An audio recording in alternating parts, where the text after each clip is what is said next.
Jordan, so good to see you. I'm going to start with a really important question. When should you start taking money out of your 401k? A 401k is, of course, one of the most powerful savings tools available, but if you take the money out too early, you could face penalties. Wait too long, and RMDs could push you into a higher tax bracket. It all comes down to figuring out your ideal retirement income strategy. So let's start with the basics. For the most part, we all save in those tax deferred 401ks. Why is that important?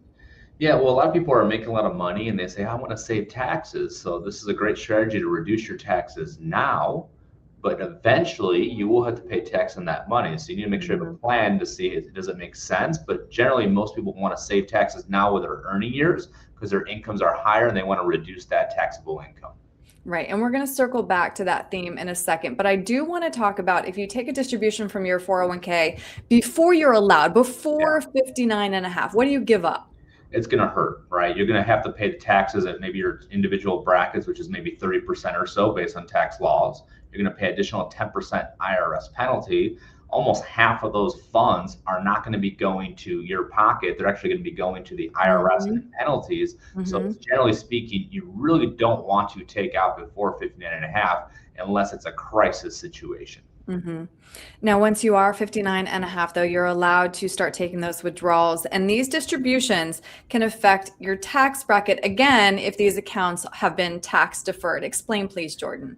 Yeah, so now you say you're 59 and a half, you want to take money out to live on it or supplement your lifestyle. Well, your taxable income is still going to go up every distribution you take. And based on the brackets we can see, you might be paying 20 some percent, 30 some percent. It just really depends on your tax plan and what you have in place. But every dollar is not tax free. It's going to be taxable when you take it out if it is in a pre-qualified 401k.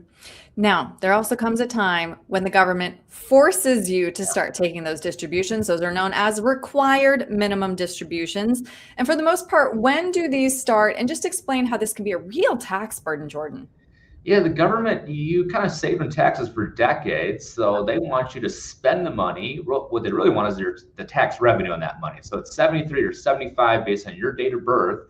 They force you to take these distributions out, which is going to put you potentially into higher tax brackets, which could affect your Social Security being taxed. It could affect your Medicare excess premiums because they have a 2-year look back. It could just put you in higher tax brackets because maybe taxes in 5 or 10 years are a lot higher than they are now. So it can be a domino effect on those RMDs. So we need to make sure we plan for that and make sure that we avoid that being a big impact in your long-term tax strategy. So then, Jordan, if I came to you today and I wanted to talk through how to reduce my tax burden when I am retired and want to start taking distributions from my 401k, what strategies should we consider? Because of course it is a delicate balance between wanting your nest egg to grow, but the larger it gets, so does the bigger your tax burden. Yeah, there is a lot of strategies out there based on everyone's individual situation. So we don't just look at one strategy, we look at multiple strategies. But I'll give you just one idea. So one idea is doing some Roth conversions so that you have some of your money that's tax free. So if you need to draw upon that, you don't have to go in the higher tax bracket, pay more Medicare excess premiums. You pay the taxes now, so you don't pay them in the future. We recommend for everyone, though, being diversified. And that doesn't mean stocks, bonds, and mutual funds. That means being tax diversified. So you have some money that's in non-qualified, some money that's in qualified IRAs or 401ks, and some money in those tax-free Roths. So based on the tax laws that are ever changing, we can pull from different accounts and different levers to make sure we stay in that nice tax glide path. So we give less to the IRS and keep more of our hard-earned money in our pockets. The key is creating that plan earlier rather than later, especially the fact that we are living in a historically low tax rate right now. So Jordan, I think now is the time for everybody to at least, crunch the numbers on a Roth conversion, talk it through with a tax expert, have a tax plan, which again, I know is something you're always preaching. So Jordan, if somebody would like to sit down and do that with you, how can they reach you? Yeah, just to clarify, a Roth conversion is not a tax plan. It's one aspect of potentially a tax plan, but we need to make sure we look at all the different planning strategies to get you the most benefit. To start that conversation, our main number is 847-499-3454. Looking forward to pay the IRS less and keep more of your hard-earned dollars. Yeah, good point.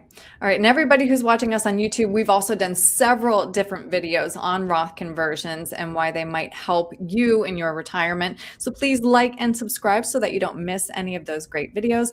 Jordan, thank you so much for your time today. Thanks, Aaron.